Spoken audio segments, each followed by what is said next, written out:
Qırğızistan Meadi LLC şirkəti Bişkekdə yerləşən Azərbaycan-Qırğızistan Dostluq Parkının inşası ilə bağlı ödənilməmiş vəsaitə görə Azərbaycanın Xarici İşlər Nazirliyini məhkəməyə verib. Şirkət iddia edir ki, layihə üzrə onlara hələ 3 milyon dollardan çox borc ödənilməmiş qalır. OC Media, yəni oranın OC mediası yazır ki, parkın və onunla əlaqəli Heydər Əliyev adına məktəbin layihələri ilk dəfə 19-cu ildə hazırlanıbdır. Azərbaycan Xarici İşlər Nazirliyi hər iki layihə üçün 8 milyon dollardan çox vəsait ayırıbdır. Tikinti işləri 2022-ci ildə başa çatıb, açılış mərasimində isə Azərbaycan Prezidenti İlham Əliyev və Qırğızistan Prezidenti iştirak ediblər. Bu da ikisi də iştirak edib, görürsünüz? Həm Qırğızistan tikinti şirkəti Bişkek Parkına görə ödənilmədiyi vəsaitə görə Azərbaycan Xarici İşlər Nazirliyini məhkəməyə verir. Baxın ha, görün vəziyyət nə yerdədir. Mən deyəndə ki, bu vicdansız İlham Əliyev bizi borcun içinə salacaq, bizi mərmərmələdəcək, inanmırsınız. İlham Əliyev hər kəsə atır. İlham Əliyev əvvəllər məzlum xalqa atırdı. Elə deyilmi? Elədir. İndi isə elə deyil.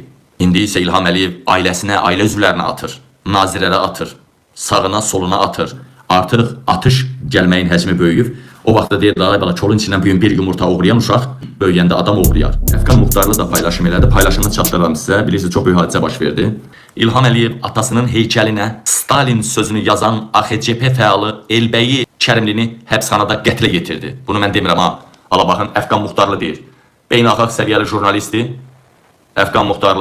Yəni çox tanınmış jurnalisti, üstəlik də Əfqan Muxtarlının paylaşımı bu adamla yanadı. Bax bu. Baxın ha, dünənləri Heydər Əliyevin anı mərasimidir və anı mərasimi günü gecə Elbəyi Kərimli öldürülür. Adını da intihar qoyublar. Nə oldu? Bayram Məmmədov dənizdən ötəri ölürdü. Kəllə qoyub özünü orada Türkiyədə boğur. Nə bilim, Stalin yazan türmədə özünə qəsd eləyir. Nə də bu elə? Nə gəldə bu? Heydər Əliyevin heykəlini yazan, Qul bayramınız mübarək yazan Bayram Məmmədova da intihar demişdilər. Mayın 2-sində qətlə yetirdilər. Mayın 9-da da Corbacor Heydər Əliyevin doğum günü idi. Bir gün öncə dəfn elədilər. Elə gecikdirdilər, elə planladılar ki, Heydərin doğulan günü eyni vaxtda dəfn elədi. İlham açıq şəkildə qisas mesajı verdiyini bildirir.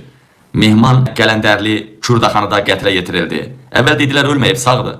Gecə Kürdaxanı həbsxanasının yanında olan qəbirstanlıqda, gecə ilə Kürdaxanın yanındakı qəbirstanlıqda gizli dəfn elədilər. İlham qatildir.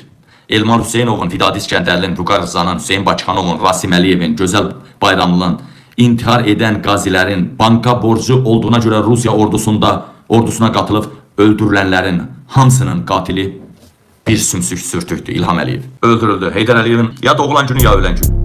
Bir saata ne kadar pul kazanırsınız? Bir saata kazanmıştırma bilmiyorum ama əmək haqqı 370 manat da aylık 370 bölək. Dediniz ki 6 gün işləyirsiniz yoksa 6 gün. Bölək 26'ya onu da bölək 8 saat. 1 manat 70 qəpik. İndi baxaq, Azərbaycanda orta əmək haqqı 1 manat 70 qəpikdir də. Yəni insanın normal 350 manat. Müəllim, ibtidai sinif müəllimi də o qədər alır. Məktəb direktoru da o qədər alır. Məktəb direktorunun müavini də bilirəm də, mən rayon məktəbində də işləmişəm. İndi gəlin baxa görək dünyada necədir, regionumuzda necədir. 1 saata işləyəndə bizdə 1 manat 70 qəpik eləmə. Baxın, Almaniyada 1 saatlıq işləmək 13 dollar. Burada səhv yazıblar. Minimum əskəri ücret deyirlər də ona, ən aşağı. 12.50, 13, yəni 12.50 evrodur. Onu da dollara çevirəndə 15 dollara yaxın edir.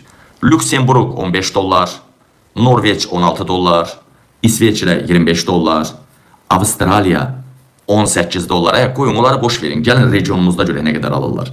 Gürcüstanda 1 saat işləyəndə ən aşağısı 2 dollar. Rusiyada saatı 2,5 dollar. Türkiyədə saatı 3 dollar. Mən bildiyim qədərindən Ermənistanda da saatı 2,5-7 dollar və 3 dollara yaxındır Ermənistanda.